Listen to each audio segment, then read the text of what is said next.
Have you ever met someone who changed your life without even trying? This garage is getting demolished next week, old man. Why are you still here? The young official sneered, knocking over a tray of tools. Walt Granger didn't speak. He simply knelt, gathering each wrench, each screwdriver, tools handed down from his father, memories wrapped in metal. You've got 7 days. Sign it. The man snapped, tapping his tablet. That night, Walt sat alone on the garage floor, surrounded by fading photos, oil-stained concrete, and silence. His life's work was being erased by a single sheet of paper. But the next morning, one by one, classic and luxury cars lined the street. Corvettes, Jaguars, Bentleys. Their drivers didn't come for service. They came to stand for the man who had quietly kept them in this town running for decades. Could one man's kindness really spark such a movement? Walt Granger never set out to be famous, rich, or powerful. He just wanted to fix things. And for nearly half a century, that's exactly what he did from the same dusty corner of Milltown in a weathered red brick garage with peeling paint and a tin roof that groaned every time the wind picked up. Granger's garage wasn't flashy. It didn't have neon signs or slick ads. In fact, the only signage was a hand-painted wooden board nailed up by Walt's father in 1961, the same year they poured the first slab of concrete together. Walt was only 8 years old back then, small enough to fit inside an engine compartment, but already fascinated by the work of gears and the smell of motor oil. His father, Charles Granger, was a man of few words, but firm principles. He believed in showing up on time, charging fair prices, and never letting a neighbor walk when their car could roll. Walt learned more under that roof than any school could have taught him, not just about carburetors and timing belts, but about character, commitment, and the quiet kind of pride that comes from honest work.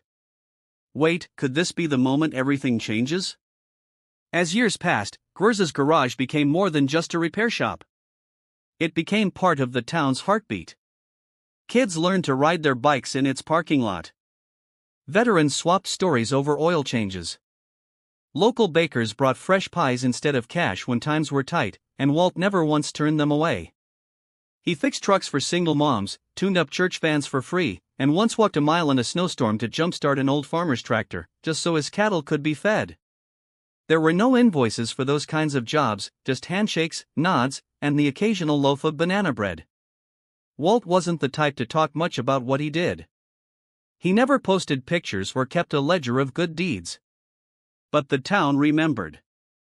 The walls of the shop were lined with photos, some faded by sunlight, showing fathers and sons posing beside their first trucks, prom dates smiling beside freshly waxed sedans, and a few old-timers who were no longer around but whose cars still ran thanks to Walt's careful hands. He never married again after losing his wife Margaret in '97. Instead, he poured everything into the garage. He lived in the modest apartment above it, ate lunch under the same workbench where his father once rolled his sleeves, and kept every single tool down to the smallest screwdriver in the exact same place. And those tools, they weren't just instruments. They were artifacts. Many had been passed down, their wooden handles, worn smooth from decades of use. Walt could name where each one came from and what job it had saved. There was the crescent wrench his dad used to fix the town's first firetruck, the rusted socket from a '63 Ford Falcon, a cracked mallet held together with duct tape and memory.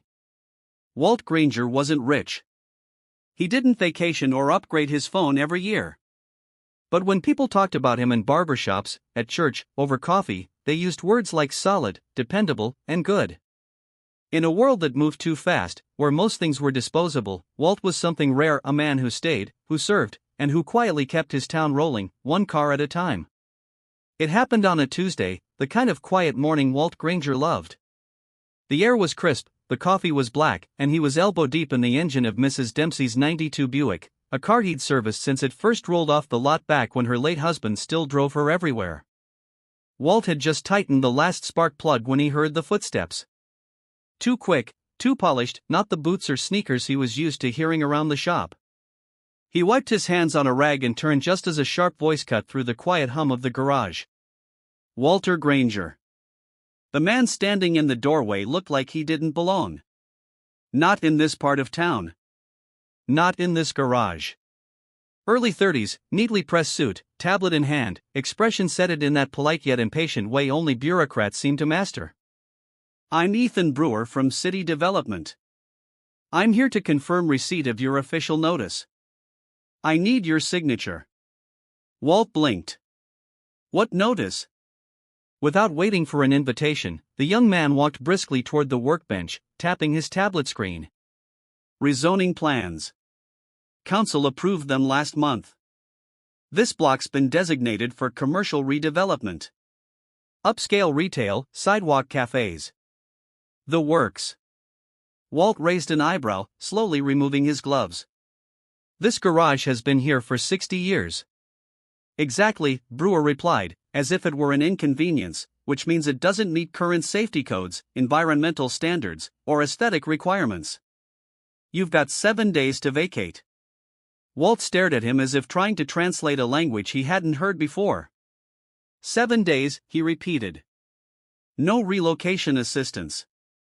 I'm afraid, Brewer added, not even pretending to be apologetic.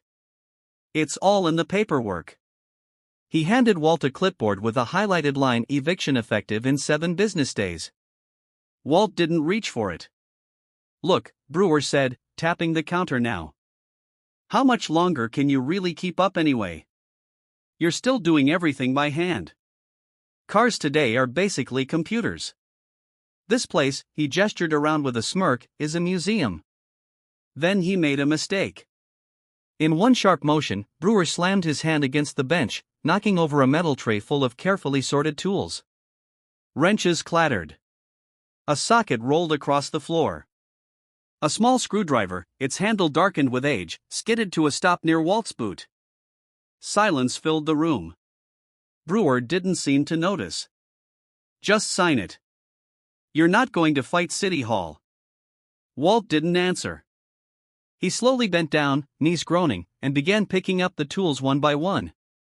Each item was more than steel. They were memories. His father's wrench. A socket used on his first solo engine job. A torque wrench gifted by a customer after Walt fixed her car on Christmas morning. Brewer scoffed and walked out without another word. Alone again, Walt stood holding that old screwdriver like it was the last thread to everything he'd built. His hands trembled slightly as he set it back in place. 7 days. That's all the city had given him to erase a lifetime. Word spread quickly through Milltown. By Wednesday morning, folks sipping coffee at Mel's Diner were already murmuring about it between bites of toast and sips of drip brew. Walt's garage is closing down, someone said quietly. Oh, I thought he'd be buried with that place, someone else chuckled, half joking, half sad. But most just shook their heads and went on with their morning. The local real estate agent, Gary Templeton, actually smiled when he heard. Well, he said while straightening a glossy brochure, progress waits for no one. That block's been dying for years. Boutique shops will really liven it up. Nobody mentioned how Walt had stayed open during the great ice storm of '96, fixing tire chains in sub-zero temperatures for stranded families, or how he used to let laid-off workers pay him in firewood or farm eggs. Or how he never once raised prices on retirees living month to month. Not out loud anyway. People remembered. They just didn't speak. That was the worst part. Walt had expected some kind of reaction. Maybe a petition, a letter, even just a phone call. But what he got was silence. The same town that had come to him in every crisis now seemed too busy, too numb, or too resigned to care. A few well-meaning souls stopped by, mostly old-timers. They patted him on the shoulder and mumbled things like, "Tough break, Walt," or "Guess everything changes, huh?" But none of them stayed long. They had appointments, errands, new lives to return to. And then there was James Ashford. He pulled up on Friday in a brand new hybrid SUV, the name of his sleek glass-walled auto center stenciled on the side. He had opened it just last year out by the highway. Everything computerized, everything spotless. James stepped out, designer sunglasses in place, and leaned against the doorframe with an easy, performative grin. "Hey, Walt, heard about the notice." "Tough luck, man." Walt just nodded, wiping grease from his hands. "You know," James continued, "the future is diagnostic sensors, plug and play. You can't keep up with all that old stuff. But hey, maybe I'll put one of your wrenches on display, a little piece of history." He meant it as a joke, but it stung more than he knew. Walt didn't argue. He just walked back to his workbench and continued carefully wrapping tools in soft cloths as if preparing old friends for a long sleep. The toolbox his father had built, the rusted oil filter clamp he used on every stubborn Ford truck since '74. That evening, as the sun painted the town in golden hues, Walt sat on a crate beside the shop's sliding door. He watched the cars pass, watched familiar faces pretend not to see him, and for the first time in years, he felt invisible. In a small drawer beneath the register, he found a notepad, the kind his wife used to write grocery lists on. In quiet, slanted handwriting, he wrote, "To whoever looks close enough, thank you for letting me serve. I've lived a good life." He tore the page carefully, then taped it inside the garage window, where it could only be seen by someone truly paying attention. And then he waited, not for help, not for praise, but simply for the sun to set on the shop that had been his entire world. Saturday morning brought no customers, no repairs, no appointments, just quiet. The kind of quiet that seeps into your bones. Walt unlocked the garage at 7 a.m. just like he had for the past 43 years. Though he had nothing left to fix, the garage felt emptier now, like it knew its time was almost up. Dust floated lazily through the shafts of light that filtered in through the high windows, illuminating shelves that had once been lined with parts and promise. He didn't work that day. Instead, he remembered. He pulled open a battered drawer from the old oak desk in the corner. Inside were old Polaroids, curled at the edges, their colors faded, but their meaning intact. A young man holding a wrench too big for his hands, that was him standing beside his father, beaming after their first engine rebuild. Another photo showed a teenage girl leaning on her beat-up Toyota, prom dress peeking out from beneath her coat, smiling as Walt handed her the keys. In one corner was a picture of a little boy and his grandfather, both now gone, posing proudly beside a red pickup that had outlived them both. Every photo told a story, a moment, a connection. Walt spread them out on the workbench like puzzle pieces from a life well lived. Customers who became friends, kids who became parents, people who trusted him not just with their cars, but with pieces of their lives, graduation days, first dates, cross-country moves. He had been the quiet constant, the man you called when the engine failed, and the world felt like it was falling apart. Around noon, Bill Henderson stopped by. He hadn't seen Bill in years. They played football together in high school back when Walt still had hair, and Bill had knees that didn't creak. "Thought I might come by before they bulldozed the place," Bill said a little too lightly. Walt managed a small smile. "Still driving that old Chevy," Bill chuckled. "I had to let it go, but I was wondering." He paused, looking around the shop. "Would you sell me your sign? Thought I might hang it in the den for the memories, you know." Walt didn't say anything. He just nodded. His throat was too tight to speak. By sunset, Walt found himself alone again. He stood in the center of the garage and looked around, not at the bare walls or the empty tool hooks, but at the echoes, the laughter, the arguments, the sound of socket wrenches hitting the floor. He saw ghosts everywhere. His father, his wife, old friends gone, customers. Upstairs in the small apartment he had never planned to live in this long, Walt sat at the edge of the bed. He opened the old wooden toolbox with the initials CG carved into the side, Charles Granger, and ran his fingers across the faded letters. "I just hope," he whispered into the stillness, "someone remembers these hands once helped them get back on the road." Outside, the wind blew gently against the garage as if the building itself was listening. Sunday dawned like any other, slow, gray, and still. Walt rose before the sun, just as he always had. Routine was a comfort, even when everything else had been taken from him. He made a pot of coffee, black and strong, and walked downstairs to open the garage one final time. The creak of the rolling door echoed like a sigh through the empty space. Walt stood in the entrance, gazing out at the street where nothing moved except the morning breeze. And then he heard it, a low, throaty rumble in the distance. Then another, and another. Walt stepped out onto the sidewalk, his brow furrowed. At first, he thought it was a coincidence, maybe someone taking their weekend cruiser for a ride. But then the first car appeared, a cherry-red 1967 Corvette Stingray, immaculate and gleaming in the morning light. It rolled to a slow stop in front of the garage. Behind it came a midnight blue Mustang GT, followed by a Bentley Continental, and then a Jaguar E-Type, its chrome bumper catching the sun like a mirror.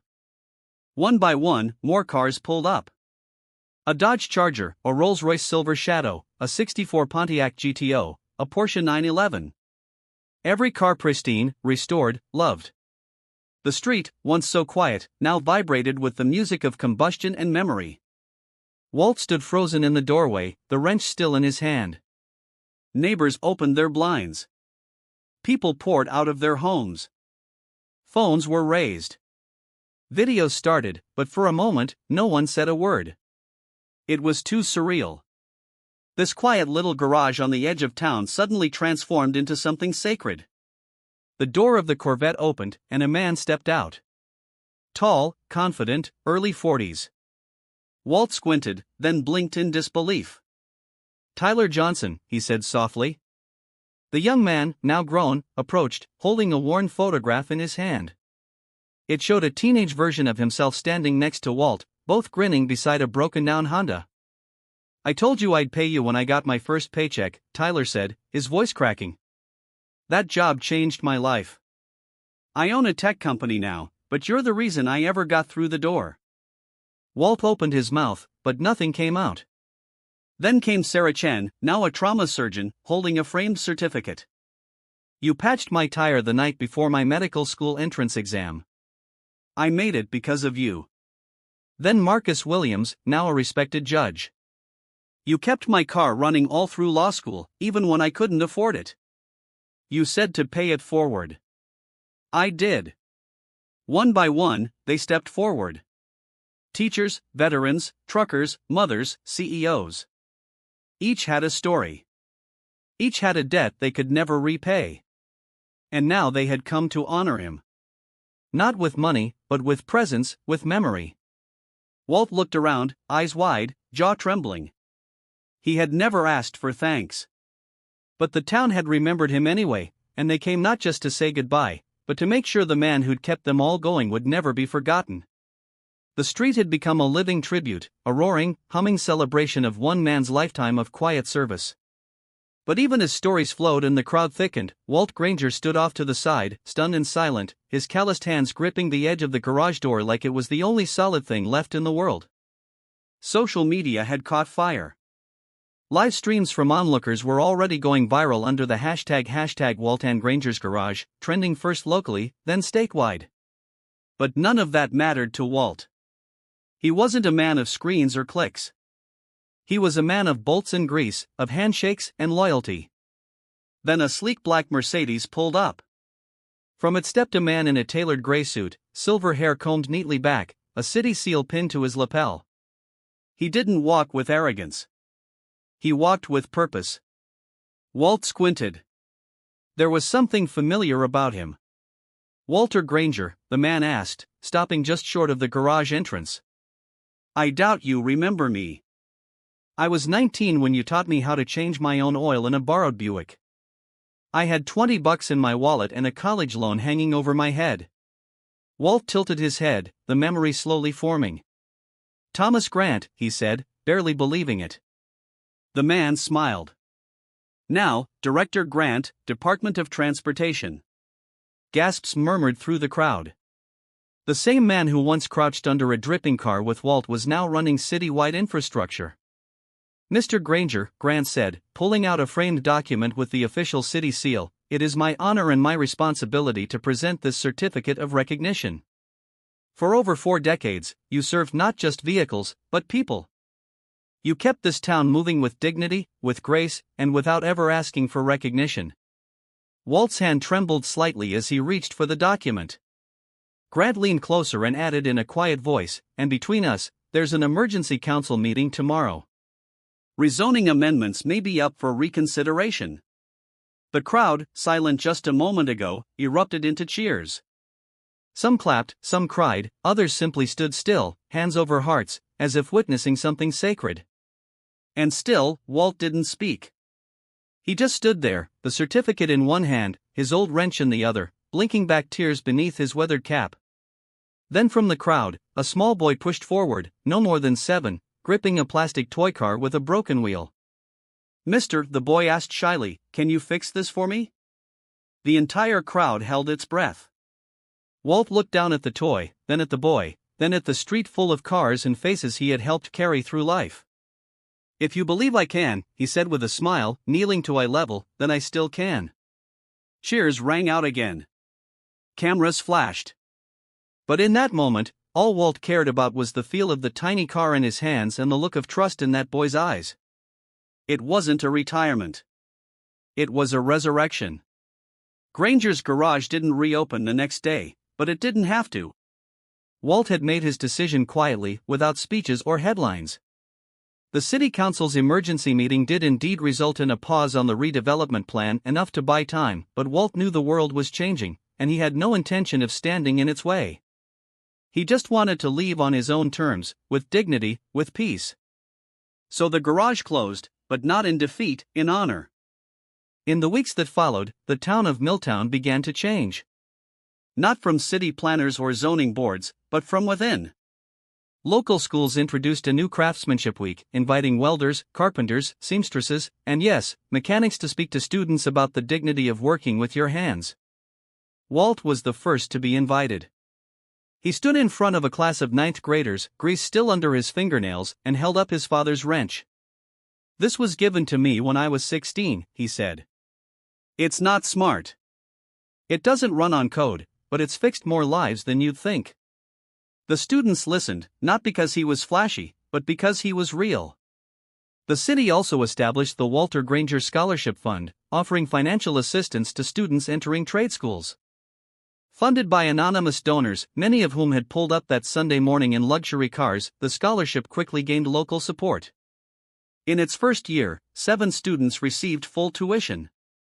One of them, a young woman named Maria, later told the local paper, "People used to laugh when I said I wanted to be a diesel mechanic. Now they ask me where I'll open my shop."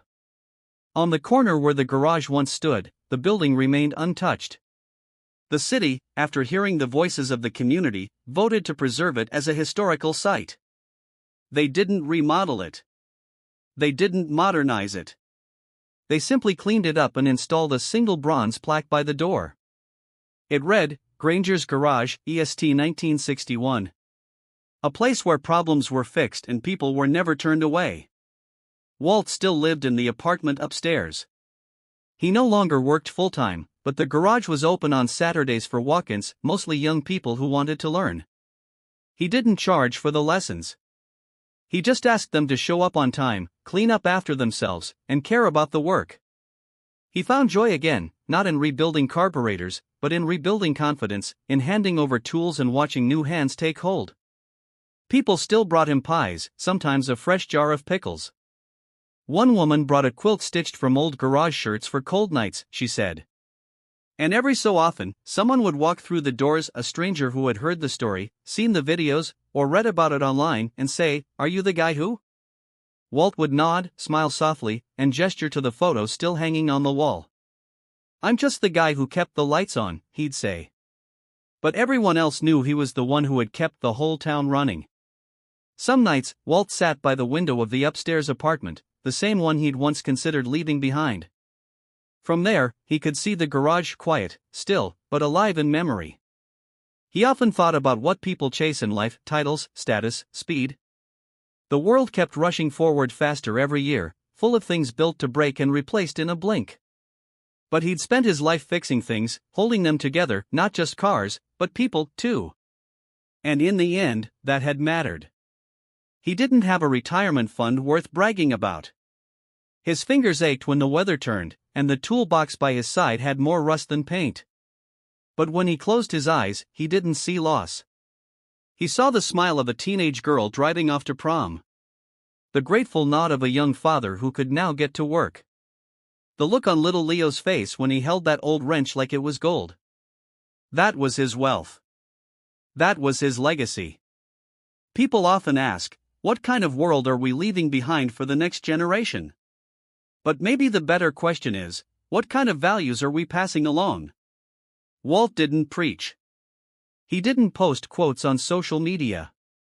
He simply showed up day after day with a willingness to help and a heart full of quiet pride. And as long as there's one kid out there willing to learn, one neighbor helping another, then maybe, just maybe, the world still has a chance to keep running. Right? In today's fast-moving world, we often celebrate the loudest voices, the biggest brands, and the latest technology.